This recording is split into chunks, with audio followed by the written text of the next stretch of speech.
Why don't many men show their emotions? Posted on psychologytoday.com, written by Audrey Nelson, PhD, narrated by Rachel Kimsey. In his book, What Men Don't Tell Women About Business, opening up the heavily guarded alpha male playbook, Christopher Flett claims men don't often exhibit emotion because we're taught it's weak to do so. Men don't cry, or if we do, we rarely admit it. The truth is, we do get emotional, we just don't show it. Our fathers pull us aside and tell us to be two-faced, a private face you have outside of the public eye, and a public face that shows no weakness.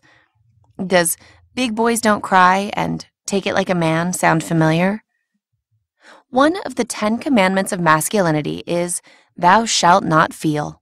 This kind of mind-heart disconnect begins when boys are in the early years of elementary school. You'll see kindergarten and first-grade boys bringing stuffed animals from home to comfort them amid their fear of the social demands of school. They'll even hold hands and put their arms around other boys and girls to show affection and express joy. By second grade, male indoctrination begins.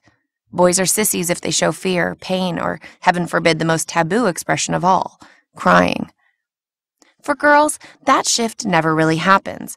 Girls have the license to continue a full range of emotional expressions. That is, except for one: anger. Girls get angry, of course, but it is taboo for them to express it. It's not feminine to get or express anger. This is a commandment that has caused women a world of grief into their adult lives. Ironically, anger is one of the few acceptable emotions sanctioned for boys to publicly express. Take the story of Britt, for example. The woman came to work one morning with red, swollen eyes and slouched shoulders. She'd obviously been crying. A coworker asked her what was wrong, and she began crying again.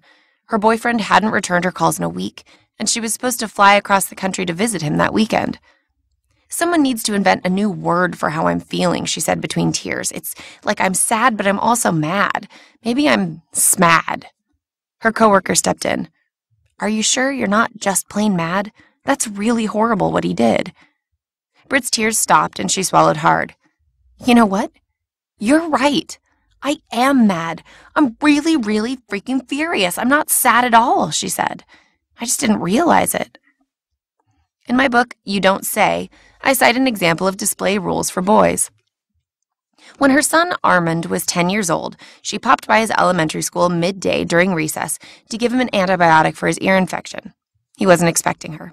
First, she bumped into his pals and asked them if they knew where he was.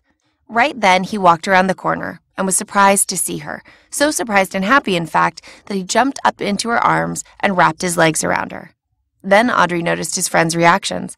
They looked at each other, rolling their eyes and poking each other in disapproval of this public display of affection.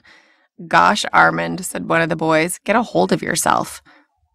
Here's a different scene from one Boulder, Colorado office. Paul comes out of the meeting furious. He throws his keys across his desk and kicks his chair. The room seems to stop. Coworkers sit up, attentive and silent until he leaves the room. Paul is known for his occasional tantrums, but no one ever talks about them. They're considered an extension of his passion and commitment to the job. Plus, even though everyone likes him, they don't want to mess with Paul. Emma works in the same office. She's never kicked her chair. When she gets mad, she speaks assertively and bluntly, not with malice, just matter of fact. She has never cried at work, and her coworkers joke that she has no soul. They don't like her, and they show it. They think she's hormonal, out of control. She must hate her job. Although Paul is the one acting out, and he could be labeled hormonal and the drama queen, Emma still gets the label by being blunt and assertive. She is labeled hormonal. Why isn't there a drama king?